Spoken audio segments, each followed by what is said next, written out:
Welcome back to the Move Podcast, brought to you by Patron Tequila. I'm Lance Armstrong, sitting here with J.B. Hager and George Hincapie.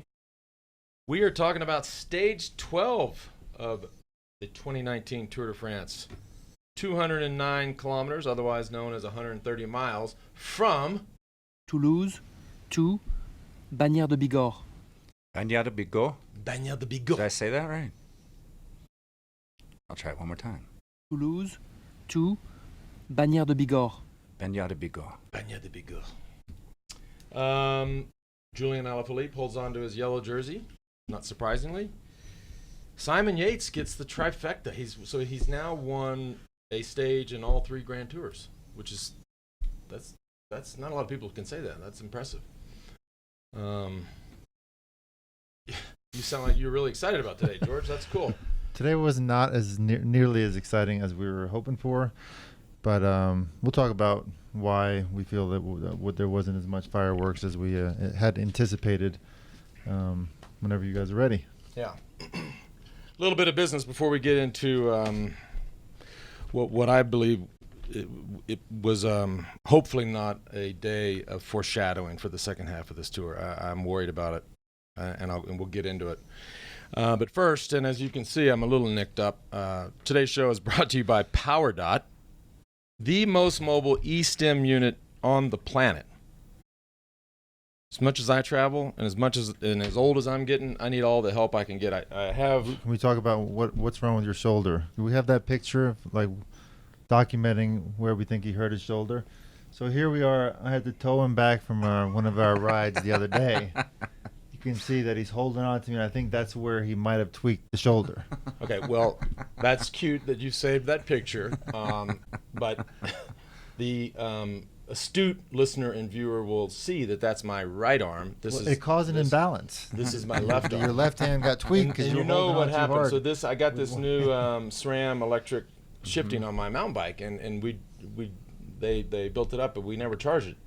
So and I talked about it the other day, and I got stuck in this gear. I couldn't get home. But anyways, one gear. Something is up with this left shoulder, and it like starts in the neck and goes down to like here. So I'm just doing a little power dot on the shoulder right now, just to try to get it back. It's bugging me, and it's bugging my golf swing, most importantly. Anyhow, full disclosure, we are investors in PowerDot over at Next Ventures. I can't say enough about this product, and this is the consumer product. What I haven't talked about is what they're about to release is the medical product that is going to be again a game changer for the medical industry when it comes to eSTEM. Starting at $199, 20% off for our listeners. You go to powerdot.com/themove, and the buy code is THEMOVE.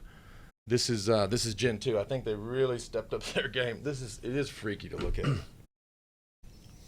Right? And what level are you set on? It's not very high. It isn't high. I mean like 6. Right, and that's not that. Right? That's it goes a lot higher. That's very, very little, and you can see it. And it's you feel it. Yeah, for sure. So I'm coming back. You might want to put that workout mode in there, build up them biceps a little bit. Wow. Powerdot.com/themove. The buy code is THEMOVE. Today's show is also brought to you by RoadID. Now, you talk about a good idea, right? You're out on not just on the roads, but also on the trails. Even if you're just whatever, if you were out hiking or backpacking or camping, something happens. Things happen, right? You obviously on the road you can have any kind of accident. Same goes for mountain biking out on the trails. If say you're alone and you're unconscious and people need to know critical medical information, critical contact information about yourself. Ed and his whole team. I mean, what an awesome idea. So they've been longtime supporters of cycling, which we really appreciate. They also shout out to, and I think where's the Bob Roll ostrich I've T-shirt? got it right here. And I understand we're bringing this back, right? We're bringing back the Bob Roll ostrich tee, right? Is that right, JB? That's right. This was released in 2012, and they're doing a limited edition re-release. What's the story with the ostrich? I don't know. Oh. We'll have to ask Bob. But it was a big seller when they released it in 2012. And not for nothing, can we just say how? I mean, look, I love Bob. He's a great friend of mine. Paul Sherwin's shoes. I mean, it'd be tough. I wouldn't want to fill those shoes. And he is killing it. I love it. I mean, he's No, I've doing been amazing, and the synergy and the energy between the two is. Mhm. Well, you know this. No. I think he's doing an incredible job. And like you said, those are big shoes to fill. And then he brings more energy to the commentating, and I even hear more energy in Phil. Yeah.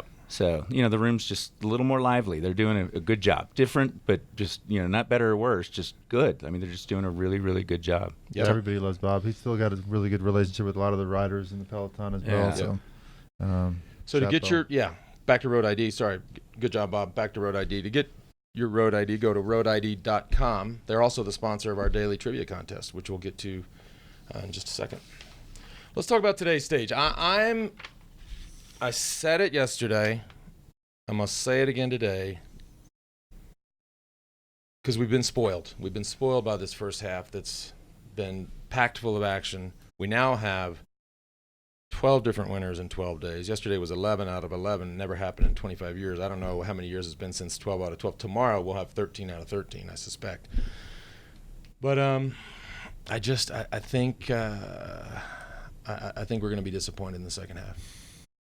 You feel like we've hit that point where Ineos just, like you saw at the end, they just had control. They had, 6 guys? The strength of that collective relative to the course, I just think it's going to be uneventful. they had 8 guys actually at the end. 8. 8 guys. So they had a full team at the end, which is pretty. It's amazing. Can't imagine Very what that's impressive. like. Yeah. Group of about Hello. 45 guys. Remember that story? Was it last year where you were like, we were polling, we had like 9 out of 45. Remember this? And you were like, somebody needs to sit up and get dropped. This looks bad. I did not say that. I said, what you why said. the hell are we going so hard? That's what I said. This doesn't Lance look. like- This doesn't look. Lan good. that was Lance 1.0. He Yeah, was I'm like, fuck these guys. We're Fuck going to these make them suffer. motherfuckers. Now, Lance 3.0 would be like, you know what, George? You might be right. You're Let's right. Slow down. You're right. I would Wait, be what like, I'm hearing, and I know you've told this story before, it's been some time. You were basically saying, do we have to win by that much more? No, I was not saying that. I was saying there was. Why are we all suffering here? There's no point to it. The breakaway's gone. There's no reason to keep going this hard. We didn't need to make a statement like Lance 1.0 wanted to make. But like I said, new Lance probably wouldn't have done that. Well, here is what I don't care what point it is, Lance point 20 million, whatever. But this will never. I'll never be okay with this. And for the loyal listener of this show and the forward, you'll know that I hate scooters, these motorized scooters. And I have a lot of reasons for hating them. I think they're dangerous. I know the facts are that look at my arm. That's crazy.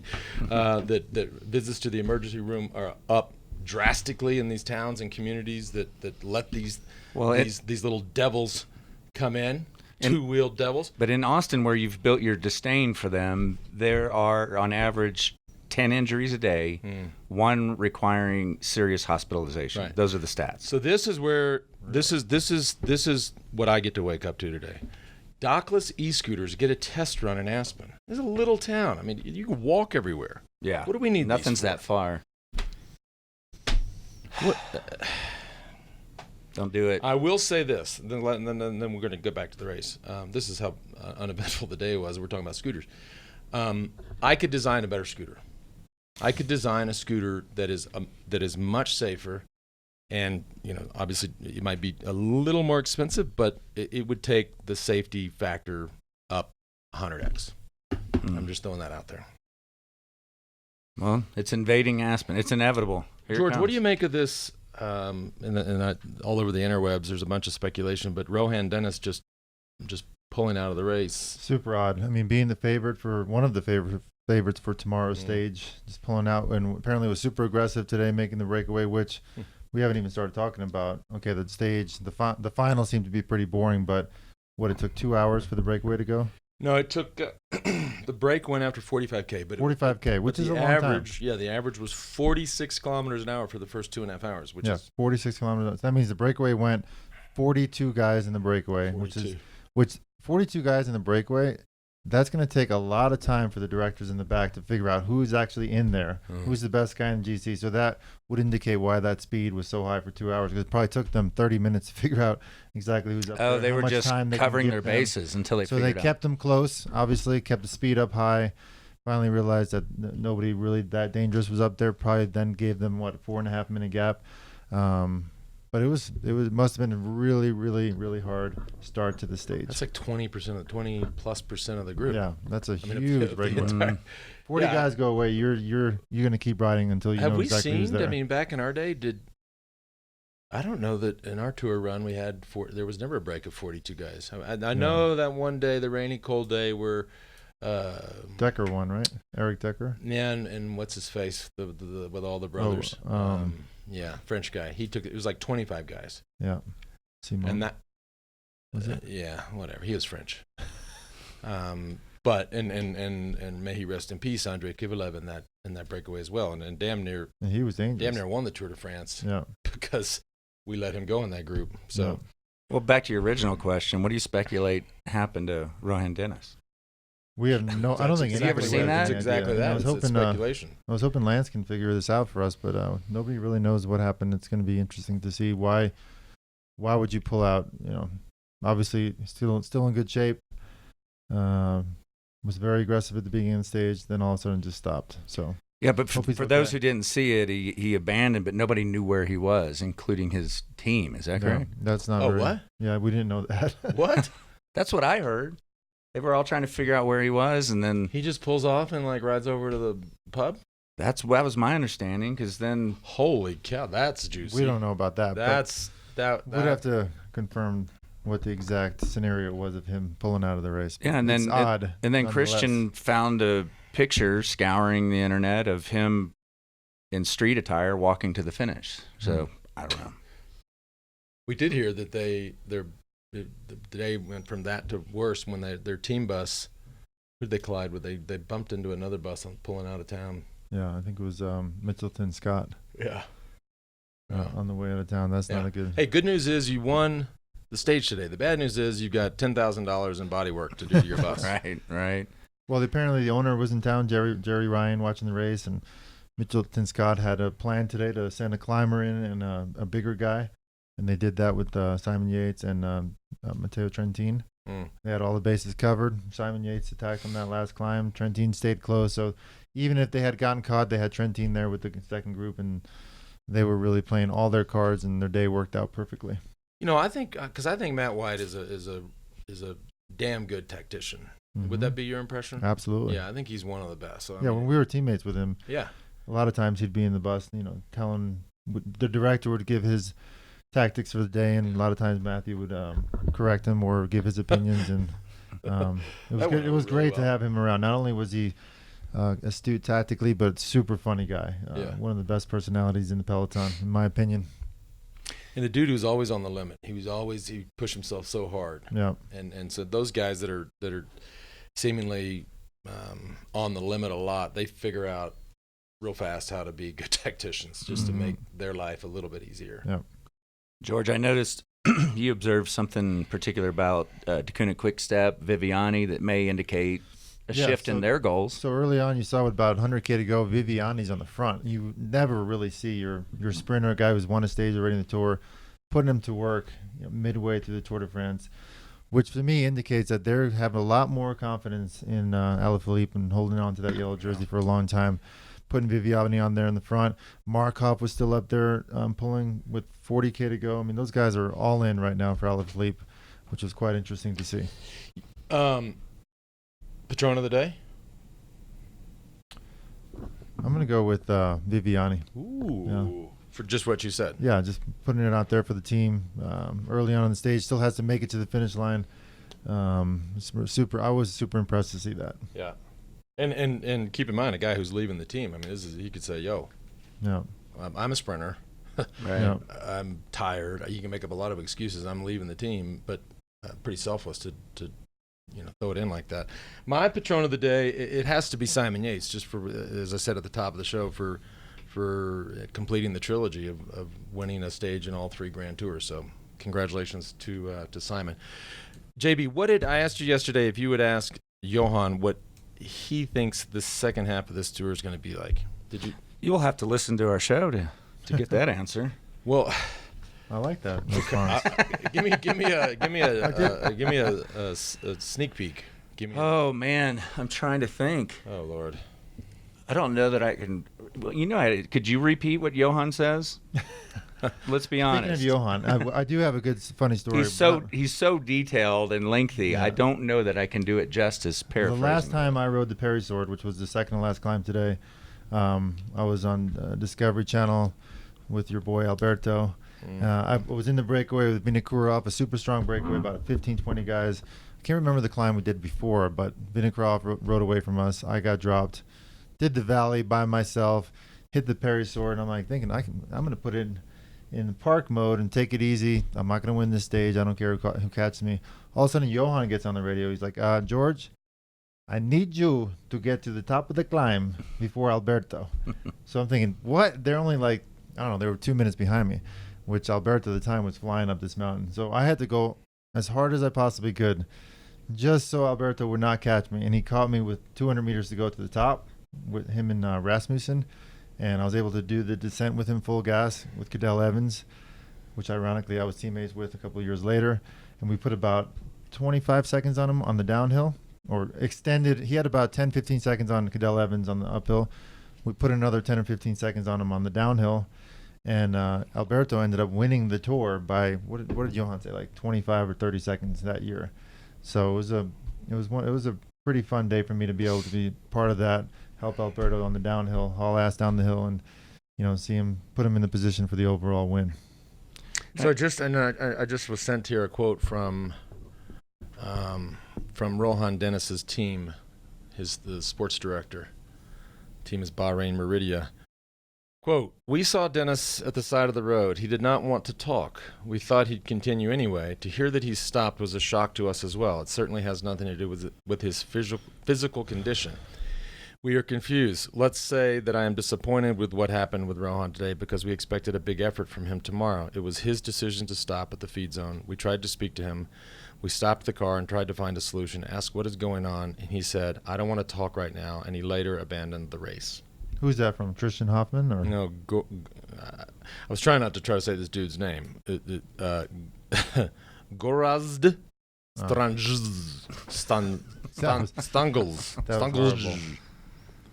Gorazd Strang. Anyways, it's the director. Yeah. Okay? It's the Johan of that team. Got it. That is so strange. You just never know what's going on with a rider. Yeah. Right? Yeah. I mean, obviously something is going on. Yeah. I mean, whether he's unhappy on the team. This is his first year on that team. Well, he has left teams before in the middle of the year. He went from Garmin to BMC one year, or vice versa. But he has left teams in the middle of the year, which is very rare for our sport. Very rare. Yeah, and sorry I can't summarize Johan's That's okay. stuff. But you know what? But, I should be listening. But I think it. Did you ask him? I did ask Okay, him, great. and it is in there. I'll go listen. And he is so detailed that you got to bring a notepad with you. Yeah. Before we get into Okay. what? I wanted to give my opinion of why there was not as much action as we thought on these climbs, but let's do the business first. Okay, because we'll tie that into just what I think is the second half is going to look and feel like. Today's show is also brought to you by High Brew Coffee, cold brewed for those who do. New flavor, new can, new color, the triple shot, 3 times the caffeine. I love the black. I love black. Like, black's my favorite color. And I know it's not a color. It's a shade. Did you know that black is not a color? Black is not a color and white is not a color. They are shades. Everything else in the middle are colors. Anyways, High Brew Coffee, bunch of different flavors, all natural caffeine. Just love this product out of Austin, Texas. David and his team over there are just crushing it. It's going to be a couple days before we can use them for the hollow can, because I think we got a few days of no field sprints. But for our listeners, get 20% off. Go to highbrewcoffee.com and use the buy code 20THEMOVE for 20% off. highbrewcoffee.com, cold brew for those who do. Today's show also brought to you by Roka, R-O-K-A. By the way, they just changed their Instagram. It's now just @Roka. good for them. I mean, like, why didn't you do that in the first What place? was it before? Roka Sports. Oh, got it. ROKA. Started by athletes, 4 athletes in a garage in Austin, Texas. Won a bunch of awards, have all these patents, amazing designers. We talked about it yesterday. This is, by the way, I'll show you something my kids love, but they made us our own shade, right? They also make, and I love these. These are, and they've got this grippy technology on the ear so they don't slip off. So these titanium aviators. How sick do I look, George? Those are nice. Pretty good. Huh? Pretty Like good. for running and hiking, and the lens quality is some of the best that there is. And so when I'm outside and I got my shades on and I need to read something, my kids just give me endless grief. Is I pull this move. Double Roka. The double Roka. I mean, this is. I went from hero to zero real quick. For those who are just listening to this show, he's got his aviator style Rokas on, and then the readers over the top of that. Yeah. Yeah. Sorry, Rob. We'll Rob. figure this out. But these the new shade, the new move themed, colored forward, etched into the middle of the lens shade is so Super sick. cool. And by the way, if you like them or maybe want some, you better hurry. They're going quick. They're amazing. They are good. I've worn the same brand of cycling glasses for 20 Yep. years, and this is my first pair of Rokas, and they're incredible. Yep. Our listeners get 20% off their first purchase. Go to Roka, ROKA.com/TheMove. All right. We'll do our trivia contest in a little while. Okay. Now, a lot of George had an opinion on, and I want to hear that because I had fun the first half, and I'm worried. Yeah. Well, just to go back to talking about how aggressive the first part of the stage was. 40 guys away. It takes a long time for the directors in the back to decipher who's dangerous up there. So that's a lot of stress for the GC teams, for the guys in the breakaway. And then keep in mind, tomorrow's the first real test of the Tour de France. Mm-hmm. So once that breakaway is established, 40 guys away, they give him 4 minutes. Kuna gets on the front. Now the GC guys are thinking, I need to conserve for tomorrow's stage. So I think a lot of the guys, with the first 10, 11 days being so difficult, the start of today's stage being so difficult, they got to think about tomorrow. I mean, tomorrow's a 27-kilometer time trial, which is a shorter time trial relative to other years in Tour de France, but still can be very difficult and very decisive. So that, in my opinion, is why the latter part of today's stage wasn't as aggressive as we had thought. Well, I don't want to disagree with that, but I will agree that tomorrow is decisive, and it's decisive not only for the GC, but I want to dig even deeper. I think whatever dynamic is going on at Team Ineos between Geraint Thomas and Egan Bernal, and we don't really know. It's not toxic, but it's got to be tense. Tomorrow is their chance to strike. Just like in a way, like a two-man race. And so you have to imagine Geraint Thomas beats him by 20 or 30 seconds, I guess, right? Yeah. And so just psychologically, if there's co-leadership and you put 30 seconds or whatever it is into your fellow co-leader in the race of truth, the time trial, I mean, I think it starts to change that dynamic. I also found it interesting that Astana is now sending guys in the breakaway, where up until now they were all in for Fuglsang. They weren't even trying to get in the breakaway, and these guys are some of the best breakaway specialists in the peloton. Up until now, today's day was the first day they were in the breakaway, fighting for the win.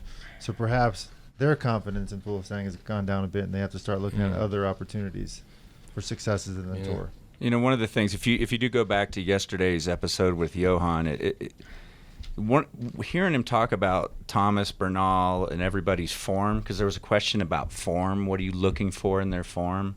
You know, because he Form really breaks that down.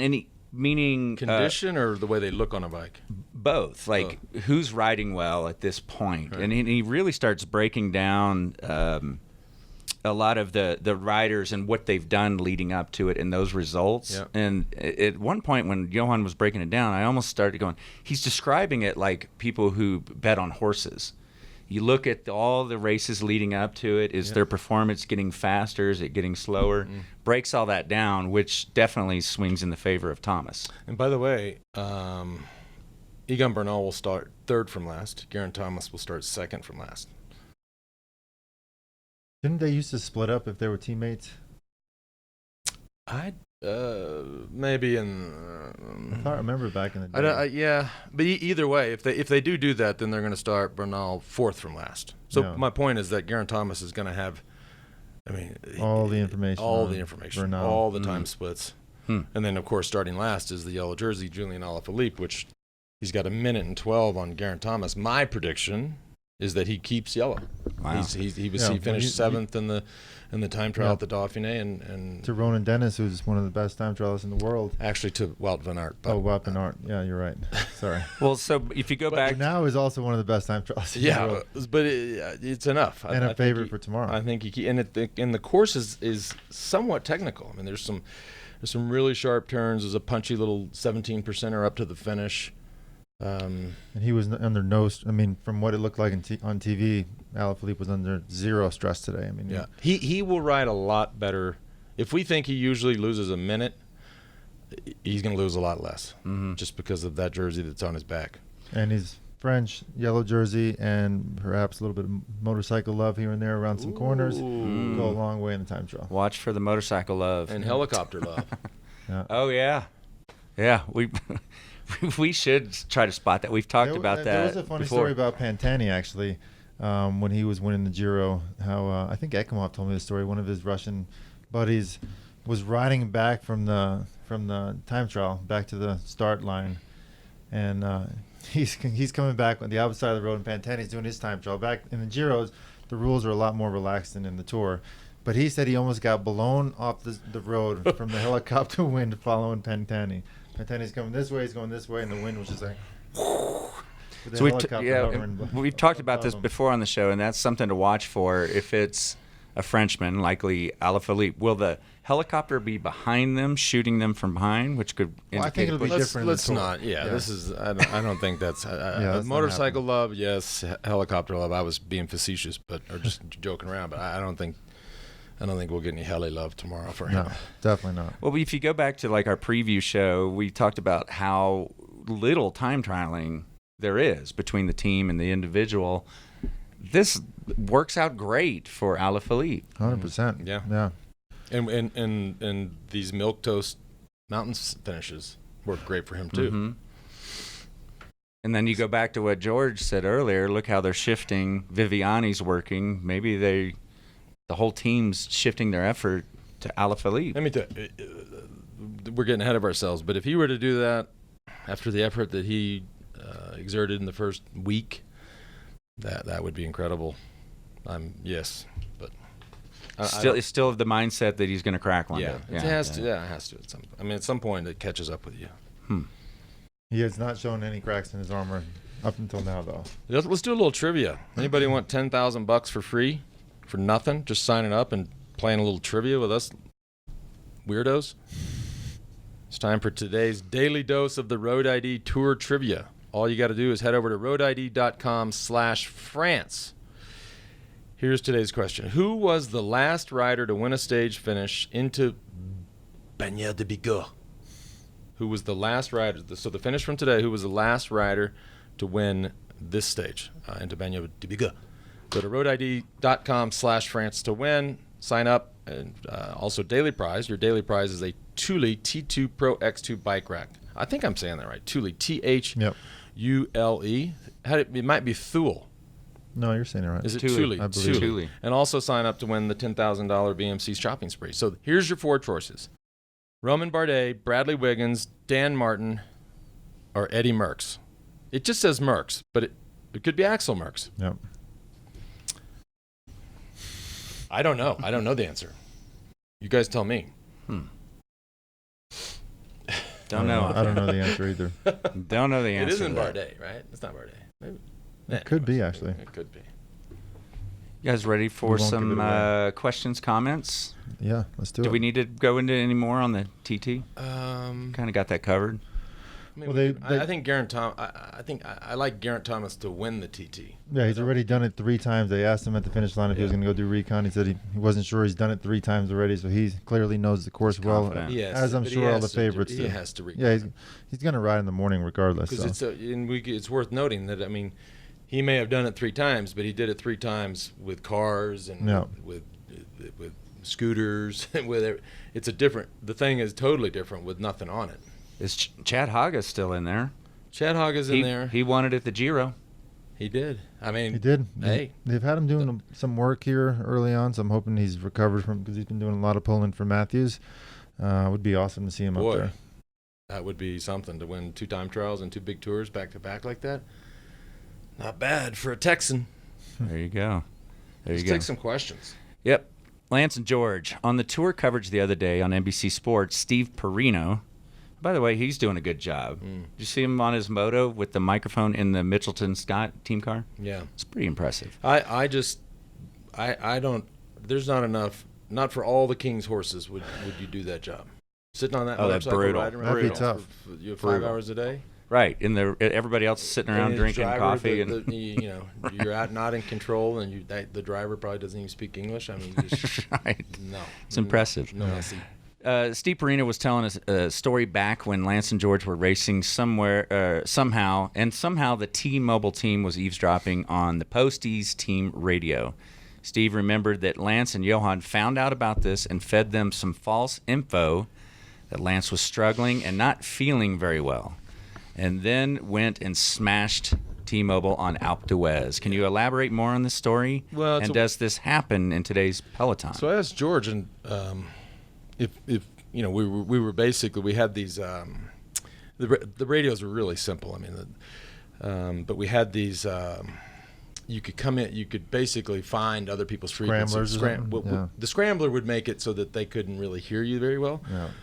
But we were finding other people's frequencies and listening to them, and they were listening to us, which it's kind of funny. Right. I mean, it just kind of makes it all stupid. But so that we knew they were listening to us, and I thought, well, let's just have a little fun with this.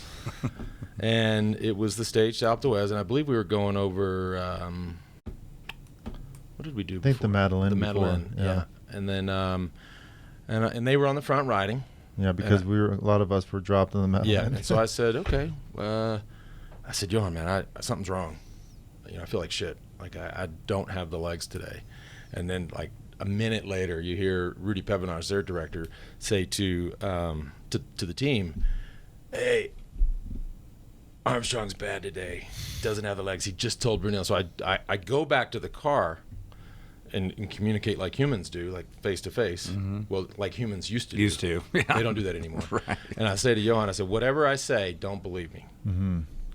And he's like, what? I was like, just trust me. Whatever I tell you on the radio, don't believe it. So, we, channeling my inner Ali, the GOAT. We still haven't gotten any more proof of that. But anyway. Because I've been too busy. It was the classic rope-a-dope. And, but it was all just kind of funny that we were all listening to each other. They would have code names for people as well to try. If they knew they were listening, they'd call so and so Snow White, and then we'd have to like figure Snowflake. out who's Snowflake. No, Snowflake. Rudy was Snowflake, so we'd have all these like nicknames for people. I mean, it was kind of clandestine shit going on there in Tour de France. It's a good question if they're able to listen to each other now. No, it's a great question. That came from Andrew in Nashville. On that note, the next comment is maybe if you were on the radio today, how you could keep all the Euros from understanding it with your Texas Spanish. Wait, say that again? If you were on the radio today, you could probably be code talking because they're not going to know Texas-style Spanish.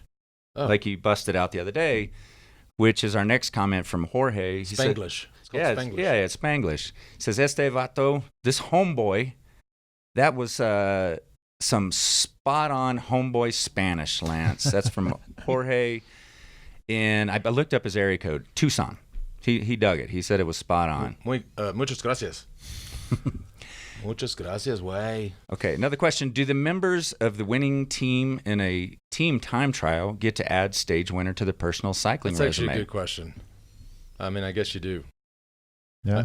It's obviously much different than being, winning a stage individually, but yeah. It's a stage win. It's a stage win. It's a hell of an effort. But would a guy who's never won an individual stage or a regular stage, would he, 20 years later say that, would he say I won a stage in the Tour de France?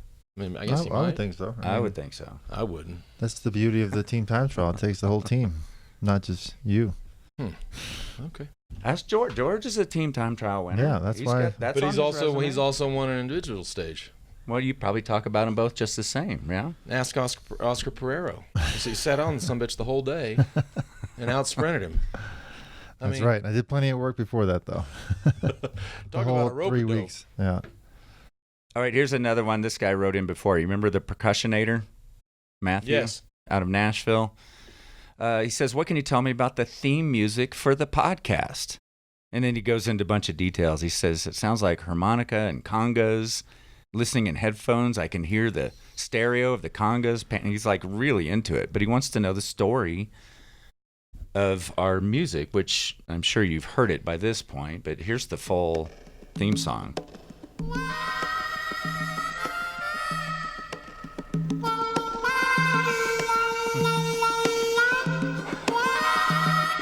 Anyway, there is a pretty cool story about where that music came from. Yeah. For the So show. the probably, I mean, arguably the greatest living, maybe ever, harmonica player is a good friend of mine, Mickey Raphael, who's been in Willie Nelson's band for a long time.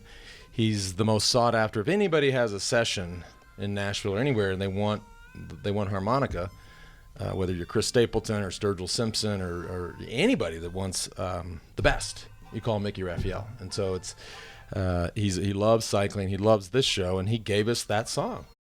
Finding music for a show Yeah, it's hard. is brutal. I mean, Yeah. it's a very difficult task. And you sent it over on your phone one night. I'm like, I'm here with Mickey Raphael, and I'm like, dude, that one play, that's it. Yeah. That's it. I didn't even know that thank you. story. Yeah. He was a great guy. Met Mickey. Yeah, I met him in Greenville. Great guy. Yeah. Love he is Mickey. a great, and he loves to ride. So thanks, Mickey. Yeah, good stuff. Also, before we go, let's talk. We announced it the other day. We're going to start this challenge that it was really inspired by my good buddy Ryan Holiday, the SPAR challenge.